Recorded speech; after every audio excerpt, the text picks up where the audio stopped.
attackers is another hero and another player to really watch out for, since he even drew bans against Tracer through his performance. Yeah, there's so much dynamite potential there between Diablo and Tyrande that any team that plays against Leftovers, if they somehow allow Leftovers to get both of those heroes, they'd be doing it at their own peril. Leftovers, they do not feel like dealing with the long-range poke of Sergeant Hammer. Team Dignitas going for a more standard selection, banning out the Maiev. Wondering when we will see more targeted bans, or if Team Dignitas is just going to ban out the meta. Dignitas, for example, plays also a lot of Garrosh on the map. They're 6-0 with Garrosh on this map in particular. And I love that at least Hammer is being banned out. We had Team Liquid coming into the series against Dignitas and playing early on Volskaya, and they didn't really respect the power picks that Dig has here. And they were punished very, very quickly for that. So Tyrande is not going to play a role here. The first pick for Leftovers, they're not really tempted to take it, but Urel still early on committed to, and taking another power pick away from Dignitas. It's like Wubi's best hero by far. With the Tyrande ban, I was pretty confident we would see the first pick Diablo. Mopsio does his best work on that hero, but the Urel brings so much to the table, not only in terms of teamfight capability, but the ability to sustain, to give the armor out, strongest solo laner in the game. You reward yourself a lot, but you do put yourself in this position where you could have one of those key heroes taken away from you. Team Dignitas, they understand who they're playing against, they pick up Diablo, and they have Ram.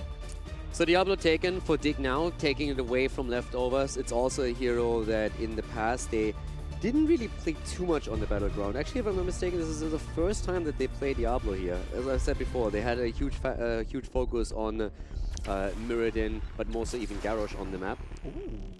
Deckard, Kayn, and Johanna. You can really tell Leftovers, they aren't really too afraid. They play Johanna here a lot. If that gets banned out, they have Mirrodin available. So the front line is not a concern for Leftovers at this point. They get the Deckard, Kayn together with Urel, Junkrat for the displacement, the wave clear, the outside poke too.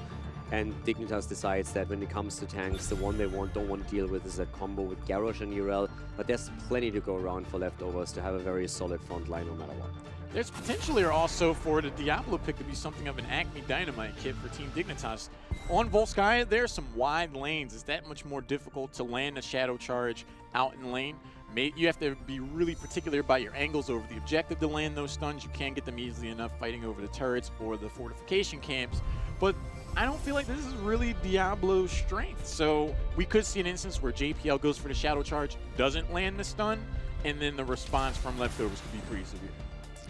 Thrall and Stukov, so we're going to see them play around Silence, try and get maybe that domination into the Silence here, trying to follow up that with the kill. It's always great when you connect with a Wolf, for example, you have that coming in, lock a target down, good damage coming out from Reyna, but especially when Stukov hits his Viral Infection on level 13, you can get a lot out of that. We see it on White Mane, very similar concept here, with a Harsh Discipline that comes in for her. But let's see what that front line is. I'm going to see that Johanna pick. It's Mirrodin over that, and also Hanzo. Solid draft for Leftovers, no doubt about that.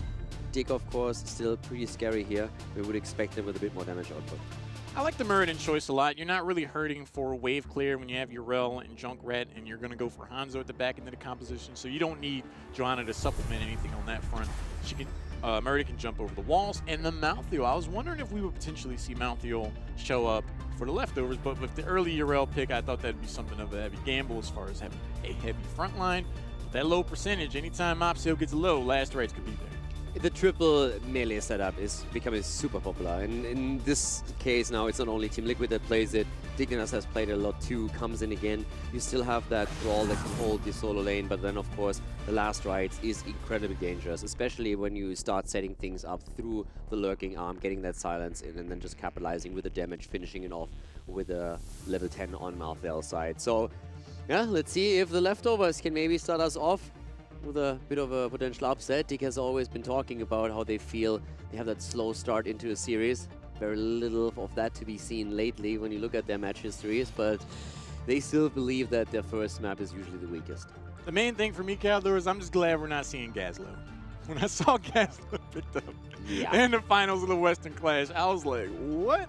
Even Stitch was like, should we be scared of this? It came out of left field, but we're seeing a much more standard composition from the Leftovers, playing more to their strengths. I think they're looking to take going into this series, like they could take games. And also, I feel like the Western Classic was more of an educational pick where they just wanted to show people why you don't pick the hero. And it worked well. I mean, it was a very impressive display of why Gazlo is usually not the choice you want to go for. So I applaud Leftovers for making that, for sacrificing a map to educate people back at home. Public service announcement. Thanks, Mopsio and crew. Leftovers doing the public service. Game number 1 of this series. On the left side, we have the raid boss of EU, Team Dignitas. It's going to be Wubby playing him out. JPL is on Diablo. Snitch is looking to root with Thrall. Zaylee is on Stukov. And Poiko rounded out with Rain. And over to the right in red, we have the Leftovers playing with Linked on his Deckard Kane again, looking for these plays. Strongest hero for him. Kidney on Junkrat, Portibos, of course, on Urel here, blocking it on the solo lane, with Mopsio taking over the Stormbolts on Murden and DAB on Hanzo in game number 1 of this best of 5. I was wondering if we're going to see these teams look to fight early on at the beginning of the game. Looks like they're both kind of posturing for that. Leftovers look to be more aggressively fronted. JPL on Diablo. This is one of those weird portions of the battleground where for Diablo, if he shadow charges in, that stun isn't always guaranteed. So this does kind of favor Leftovers, and without that engagement, we see Reyna get blown up immediately, but Leftovers are not done yet. They take down Stukov too. They're looking to play. And there's the double kill. Reyna was really in a lot of trouble from the get-go, and especially when then Link came in with a slow and the seal right afterwards, you could already tell that Reyna would not survive that engage. The flank that Mopsio set up at the same time to capitalize on it was just perfectly executed. And then you at least have that attempt from Dignitas to get the counter kill, but Urel is just a bit too tanky, too easy to move out there, and even a second kill comes in for Leftovers as they open this up with a bit of a bang. At the end of the day, Team Dignitas, they are 5 human beings. They can make mistakes. They can be opened up. You can find opportunities against them. No. Anytime... No, he wasn't there. We're not so sure about that. You think they're cyborgs? Nah, not cyborgs. Tim and I, we have that theory. Okay, it's more so mine. That they're actually, that aliens are real.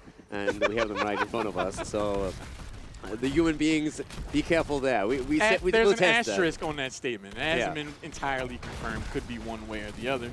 But anytime I think we see Diablo just kind of stand around and not initiate a team fight, we're going to see that kind of poke damage become a factor, and then Leftovers will look to collapse afterwards. With Diablo on his battleground, it's always a liability.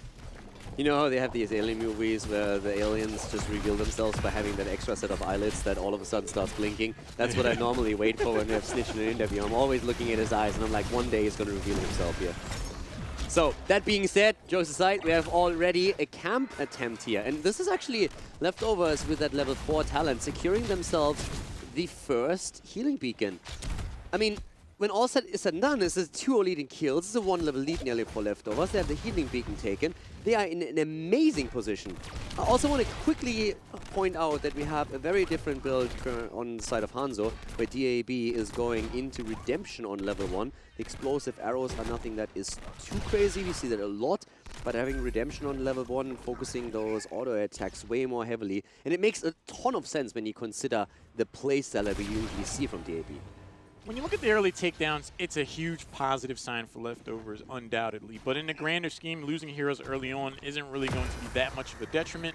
Right now, Team Dignitas, they're about 75% of a level down, not within tier disadvantage, so they could look to take this control point. They could theoretically look to soak if they need to get on even talent tiers. Team Dignitas, their composition comes a lot more scary at level 10, so they can afford to lose these heroes early on and then get aggressive after. Yeah, the big problem is really that healing beacon. If that is used well and gets full value, then Dignitas is going to have a tougher time right now. But DAB already looking for that damage. They have to be careful. Zelia will look for that lurking arm for sure. Top lane is being pressured out. And right now, the spot is actually good for Leftovers. They get the wave clear at the top lane, and then it will allow their own lane to push out even more. So very soon, Dignitas will have to split someone towards the top, and that's not really great for them. So Leftovers trying to hold the control here, as we see the same from JPL. There's level 7 picked up, overpowering a shadow charge. The stun does not connect off of that. Stun from a Stormbolt. Well, Wubby gets jumped up towards the front, uses Rift Strike for the fancy jukes. JPL wraps around the corner. Leftovers putting all kinds of pressure on the Team Dignitas, but so far, Team Dig can hold.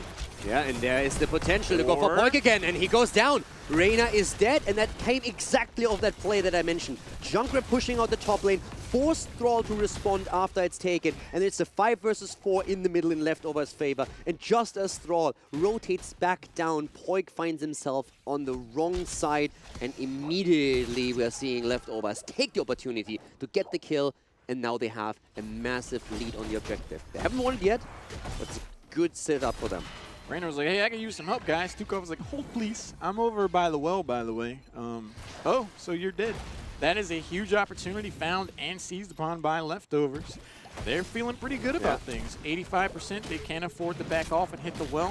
You see the rotation down. Blakitny wants to get involved. They're looking to push in. More importantly, they still have all the items. And also we are seeing now in level 7 the sharpened arrowheads for Hanzo. So we are seeing DAB fully committing to that idea of getting these auto attacks in and working with the Stormbow here. So that's actually pretty cool to see that different approach and trying to threaten those heroes that he focus on way more. Dignitas is committing. They're dropping the turrets right now. And Leftovers, they are still looking for that opportunity.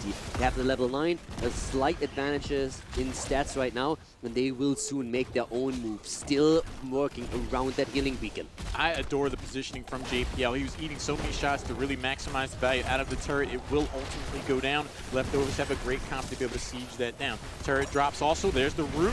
There's the engagement. Mopsio's going to back away. Wubby, JPL on the ropes. Podyboss and a crew. They're putting out so much damage. Team Dignitas are forced back, and the first protector is looking like it's going to go over to the Leftovers. Yeah, and they already have a level lead. They have a level lead as they take the Protector, and just look at experience, half level away from 10. They can aggressively dive with the Protector once they claim it. This game is looking fantastic for Leftovers.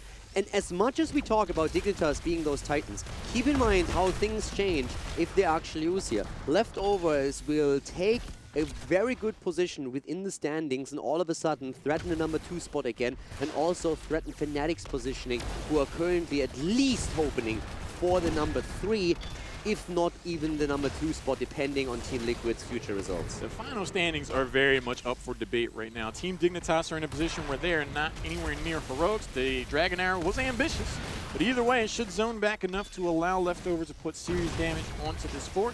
Protector getting knocked down as it starts to back away. Level 10 still not here for Dignitas. Leftovers, man, the standings, they are not said and done just yet. Yeah, Leftovers right now, they missed the heroics, so they threw them out early because they knew by the time that Dignitas has their own heroics up, yeah, it's going to be a small time window until they can rely on theirs again. So the arrow doesn't connect, and therefore the Riptire is also pretty much useless, gets even taken down. Was a good attempt regardless, but Leftovers after this is nearly in a position where they destroy the top 4. They should be able to pick the experience up whenever they want to. The problem for them is they haven't really increased the experience lead that they had before. I mean, they have to feel really good about this position. Most times you're like, oh, guys, cool, we got the well. You almost got the entire fort against Team Dignitas. This is an incredible start for the Leftovers. There's the Stormbolt. Wubby finds there's an invasion and a half. He is going to be able to back away. Zelia rotates down. JPL with the emitter if things get dicey. One thing that's been really curious to me about this game so far, Caldor, is I don't think we've seen a stun off of a Shadow Charge yet. And I think that's why these team fights are not going away at Dignitas. There's a lot of aspects to that. I mean, if you look on the way that most of the fights go, the initiation comes from Leftovers usually, and they do that really well. They start things off oftentimes with a good play from Link, who gets the slow in and then the seal, and then Mopsio follows it up with the Stormbolts. They also have that setup where you can, with the Stormbolts, set Junkrat into position to just drop someone into the midst of the team. It's also that pressure that comes through that auto-attack build that we're seeing from Hanzo here, heavily relying on that Stormbow, getting also the auto-attacks in with the extra damage, the reduction of the armor.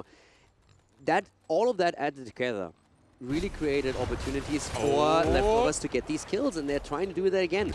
Ruby Bear, he doesn't escape. That's a great hitter from Hanzo. Well played. DAB just absolutely balling it against. I mean, I'm loving the way that he's currently playing Hanzo here. Hanzo from downtown. You thought you were out there on a conveyor belt to be able to time out the added movement speed from the conveyor belt to land that hit. Sharpshooters out here. Leftovers looking pretty solid. They're going to go through. The longest shove I may have ever seen on this map just happened to Podyboss's face. He finds himself with the express pass to the top lane. One of the problems that Dignitas has is they currently have not lost the fort in the middle and the top yet. Might sound a bit weird, but if you look at the experience lead, it's already solid for Leftovers. At the same time, both of these forts are extremely low. So once there's a team fight that is won, or even if they just poke a little bit, they will drop both of these forts. And that's a big chunk of experience, dropping both of the structures here. So Dignitas is barely holding on to that, but given a little bit of time, they will fall even farther behind. Right now, it's all about that second objective topside that's going to spawn soon. But Leftovers are just in a great spot to secure that for themselves. There's no backup plan for Dignitas when it comes to the top lane. And things are just looking really good. First fort goes down, that one in the middle, they're going to attack that one next. It's one thing to not have the well for the second control point in this game. To not have a fort at all means that if Team Dignitas has to retreat, that it's pretty much confirmation that Leftovers will be coming away with the Protector and perhaps a takedown or two also, because it's going to be a long walk back to that keep wall or a rotation down to a mid-fort who's seen better days. Snitch rotating around. They're looking to shake things up. Blakitny, none the wiser, saw Snitch. He was like, oh, wait. All right. They don't have vision, so they're not moving anywhere. Leftovers by now is just way too experienced as a team to fall into that trap. I would be very surprised if Blakitny moves out far in the lane. This is really his job right now. Play this safe, because there's no one on the map. You know something fishy is happening. There's the attempt to go for the item. That's already great. Safe path taken by Junkrat in the meantime. Dig is on even talents now, though. This is definitely the fight they want to take. This is the fight they're going to take. This is the play they're going to make and try and win that second objective. And with a second healing beacon, that is definitely doable, and they're going to get that one for free. 15 and 13, we see Boss potentially looking left flank around. Biotic emitter is going to be picked up, held by Poik.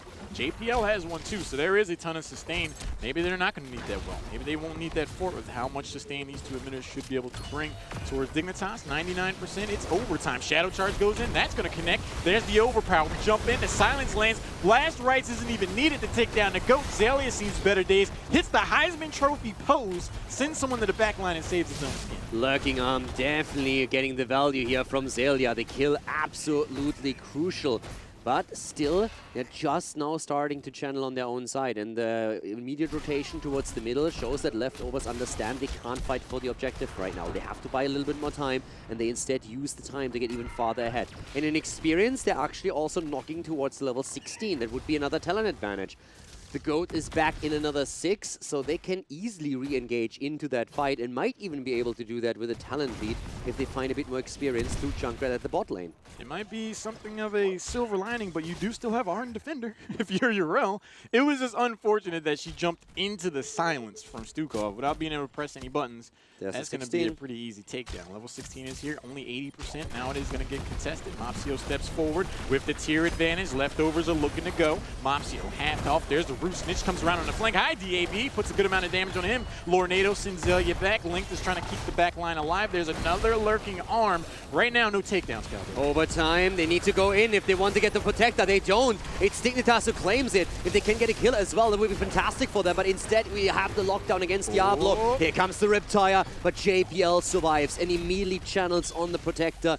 Leftovers needed to go back onto the objective, onto the point. They missed to do that, and Dignitas, with the item advantage that they held, is able to even win against the talent advantage. You love the cheeky play by Leftovers, but will it come back to bite him? You jump in, you almost get the nuke blow-up potential. There's the lurking arm. Boss is probably pretty happy to be on the receiving end of that one. If he was stuck out there, I think that would have been another takedown for Team Dignitas. They took that team fight in a commanding fashion, down a talent tier. They may be slow to start, Caldor, but once they start to rev up, they look insane. There's a bit of a problem from Leftovers engage, and of course the item advantage played a huge factor there. I like the idea of jumping behind the Protector to get a quick kill, but once that failed, they immediately moved away, since they of course know they can't fight against the Protector in just a straight-up battle. And they still hold the experience lead, but we have 16 now on Dignitas' side, with the Alpha Wolf coming in on Thrall. So far we also have the level 4 talent from Snitch completed, which was the quest talent. He went straight into the Frostwolf pack, so the cooldown reduction is there. Good value against Murden, especially later. But here's also the attempt to take maybe JPL down, and Diablo is currently suffering. He goes down, but the counter kill, as we're seeing the second stack come in for Malthael, he takes down Urel. DAB chasing after Wooby, not going to be able to get the takedown. Here comes the Riptire looking for Wooby's face, goes for the long roll. There it is, it gets into range, hits the jump, blows up Mountfield. Angel of Death gets to sit the rest of this one out. Poik is going to get blown up also, leaving just Snitch and Zelia to back away. Leftovers, they go in after the Protector goes down, and they're happy with that 2-for-1 trade. 1 for 3 actually. Diablo losing the souls and coming back, so Great trade for Leftovers, Huge. fantastic one. And you look at the kill count, it's 7-2 in Leftovers' favor. And with the resets on JPL Souls, he's currently on the weak side. The 2 stacks on Malthael is, of course, great for Wooby. That's an extra 10-second shaved off the cooldown of the Heroic. You can rely on that a little bit more often. Want to, of course, get some more in there too. But Leftovers are doing extremely good work here, these fights. We have, especially on the damage output, 50,000 on DAB with Hanzo. Now, just to put this in perspective, the second highest damage dealer in the game is Junkrat with 28k, and Reyna with 26. So he's nearly doubling the damage output of anyone else in this game against heroes. DAB is once again proving that he is an absolute monster on the Assassins. It is so impressive to watch this team play entirely. They don't have a star player. They all make plays. Leftovers, when they are all on the same page, they can take on even the likes of Team Dignitas. They're showing it on even talent tiers. Early, mid, late game, Leftovers are at Team Dignitas' throats, and they're finding success. They need to keep this pressure on if they want to take a game and are ambitious enough to maybe even take this series. I mean, DAB at this point is just straight up one of the best assassins that we have in Europe, period. We talk about his improvement, we talk about him coming into the league this year, but right now he established himself as one of the best in his role in Europe, no questions asked. That guy is just absolutely, utterly insane. And the scary thing is, he's getting better all the time, improving on the hero pool, expanding on it, and just rocking it with every single new hero that he picks up. Sky is the limit for that guy, and he's showing it whenever he gets the opportunity to do that. Leftovers, half a level away from level 20, and they're gonna have that talent for the 3rd objective. This is a position we don't often see Team Dignitas in, where they're almost dealing with a tier advantage at level 20, and they might need to make a move to try to get a team fight, get a takedown before that happens. It looks like their decision, rightfully so, is to go to other portions of the map to get soak. They do have time on Volskaya around you. They can let some of the percentage charge up before they do look to make the fight, but being able to soak from 18 and some change to 20 by then, it's going to be pretty close. They got a bit of time, but it's definitely going to be a rough ride, that's for sure. Now again, Dignitas claims themselves that the first map for them is always the most difficult one, and Leftovers is using that to their advantage now. They have Storm talents, and especially when you're playing on this map, it's just so powerful if you have the Bottomless Flask. Deckard Cain can just set this up, and Leftovers know, okay, we can hold our ground easily here. They're playing a lot around this. Dignitas is now making that choice. Do we even try and make a play? We go for the objective. We go for the items. Here comes the jump. They're trying to make the play. Nice lockdown against Reyna here in the back. Here comes the Riptire, trying to find someone to connect. Pushes damage onto Zelia and Stitch. And we see Leftovers playing aggressively with a Storm talent advantage, pushing Dignitas back in that instant, looking for that kill. I like how we pretty much pulled the Abe Simpson. We walked into the room, sees the situation, immediately turns around and walks back out. He's like, this isn't going the way I thought it would. I don't want to get taken down here. We're still at level 20. Leftovers looking to be aggressive, throwing their weight around. They move back down to get the control point. By the time this Protector is picked up, Team Dignitas should have level 20. And this is a team that has ice in their veins. I've heard their comms over the course of Western Clash. They're just like, all right, move over here, do that. In the most dire situations. So they're going to be able to be poised to respond. They definitely have the analytical mindset that you need in these situations to make sure that your emotions don't get the better of you. And now we see Leftovers rushing through that bot lane. The 20 is finally there for Dignitas. And now, of course, the question, how is Dig going to play this? Are they going to try and push the fight past the Protector? Are they going to sacrifice a keep here and simply try and hold on to their core? Leftovers, they play their own approach, safe and slow. They wait for minions before they engage too deep into this, and this is exactly the way they need to play it. The least amount we want to get out of this is key, but ideally, of course, you want more. We'll be eating a lot of damage. Here comes the Riptire. Let's see if we can find any value. We'll be not going to be in takedown range. The Keep is definitely in takedown range. Rockin' Sock'em Robot doing a lot of damage. That's catapults for the rest of the game. Leftovers, they're happy with that. They can back out. They've got what they were looking for. Yeah, they understand that they can still wait around a little bit and try to go for a kill. Maybe JPL goes down here, but that would be fantastic for Leftovers. He's able to walk away, and now Leftovers, as he said, they know more than they keep is unrealistic unless they get that kill. That's the reason they stuck around with the Protector a bit longer. You can even see Thrall there in the back. He was thinking about trying to cut off the path of retreat, but with Diablo already suffering so much of a save point pool, there was just no way to re-engage into that easily. If they somehow were able to get that takedown, that could have very well been game, because right now Diablo has 95 souls. So he wouldn't have been back in about 5 seconds. That could have been a huge window for Leftovers to make that turn back. That says to me they're looking for aggression in instances where Team Dignitas may not expect, and they almost got JPL to prove it. So now we find ourselves in this spot where both of the teams are already looking to get even more items. This is going to be very important. Try and get the turrets, and you can see both of them posturing up around the support camp. The problem for Dignitas is that Leftover still holds on to 2 turrets. This is really, really a problem for them, because now, if that engage happens, the 2 turrets can make the difference. And already the zone control attempt through Junkrat. They're all going in. Here comes the silent Junker in the mine. Immediately, they go for Mopsio. Here comes the attempt of Malthael to take him down. That doesn't work. The backline approach from Snitch. He needs to use the Bolt of the Storm to get away here, and barely does. The healing beacon already on the ground to sustain Leftovers through the fight, as we're having Mopsio re-engaging, trying to go for JPL. He jumps in. He's looking for it. JPL has to back away. Wubby wants to move around. Also, there's the unstoppable Potoboss on the chase. Team Dignitas do not able to get what they look for. A wild Snitch appears out in the flank with that Sundering cheeky play, but all the while catapults start them out towards the bot lane. Leftovers, anytime these team fights run long, they don't need to put the foot on the pedal. And look at this now. They can't even react to the bottom lane because Leftovers are invading the camp, and that's perfect for them. Oh. They put them in the bad spot here. Poik under pressure, lurking arm on the ground. Here comes the Ardent Defender. Urel with the push power. Lornado coming through the shove as well. But Dignitas has to react to the core, who's slowly getting attacked by these catapults that are pushing in. Mopsio again with the attempt to connect the Stormbolt here. Snitch's Bolt of the Storm was still on cooldown, but he's able to dodge out, juke away from the Stormbolt regardless. Leftovers putting the pressure on. They're playing this almost perfectly. They almost were able to get takedowns there. They're giving Dignitas so much to think about. Those catapults can become a more exacerbated issue. Team Dignitas, they'll have a very narrow window if this game runs towards the next objective to really make a stand in these team fights. The resources are going to be so important with the camps already snapped up, with the support camp not here for another 90 seconds. Shadow Charge goes in. The Biotic Emitter, that added resource that really helped Team Dignitas catapult back into this game, is not going to be available to them now. Much better position for Leftovers now. First of all, catapults to the bot lane. That's obviously like a duh. Dignitas has no items. Leftovers, they have 3, and they have the bottomless flask on Deckard Cain. Fantastic position for them. If they gain the Protector, the game's over. You walk through the bot lane and you finish this. Defense is there. Dignitas is backing off for now. They're pushing out the bot lane. They're giving Leftovers the start into it. But the problem doesn't stop there.